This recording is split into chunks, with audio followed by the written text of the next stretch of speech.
அப்ப கர்த்தர் உங்களை நடத்தவர். இங்க பாரு, இப்போ வந்து உனக்கு ஒரு வீடு இருக்கா, உனக்கு பாரு 5 வீடு கர்த்தர் மாத்த போகிறாரு சொல்லி ப்ராஸ்பெரிட்டி பேசி கொண்டிருக்கிறாங்க. Now let's go back to the Bible. இயேசு கிறிஸ்துவோட செய்தி நல்லா கவனிப்போம் தேவ பிள்ளைகளே.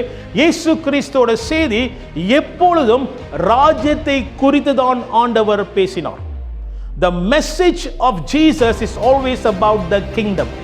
நீங்க பாத்தீங்கன்னா ஆண்டவர் இயேசு கிறிஸ்து தேவ ராஜ்யத்தை குறித்து பிரசங்கம் பண்ண ஆரம்பித்தார் என்று வேதம் சொல்லுது. Jesus started to preach about the kingdom of God னு எழுதப்பட்டிருக்கிறது. ஆமென், ஹல்லேலூயா.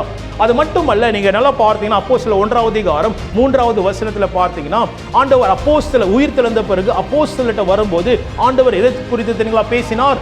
ஆண்டவர் ராஜ்யத்தை குறித்து பேசினார் என்று அங்கு எழுதப்பட்டிருக்கிறது. 40 நாள் ஆண்டவர் உலகத்தில் இருக்கும்போது ஆண்டவர் ராஜ்யத்தை குறித்து பேசினார். எல்லாம் நிறைவேறிச்சு, எல்லாம் நான் முடிச்சிட்டேன், இப்ப தேவ ராஜ்யம் எப்படி நீங்க எடுத்து போறீங்க, அப்போஸ்தலர்கள் எடுத்து போறீங்கன்னு ஆண்டவர் ராஜ்யத்தை குறித்து தான் பேசினார்.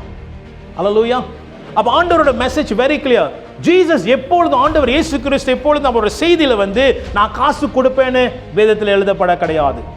ஆசீர்வாதம் பல ரீதியிலே கர்த்தர் ஆசீர்வதிக்கிற தேவனாய் இருக்கிறார். அதுல ஒண்ணு கர்த்தர் வந்து பண ரீதியிலே கர்த்தர் ஆசீர்வதிக்கிறவராய் இருக்கிறார். ஹல்லேலூயா.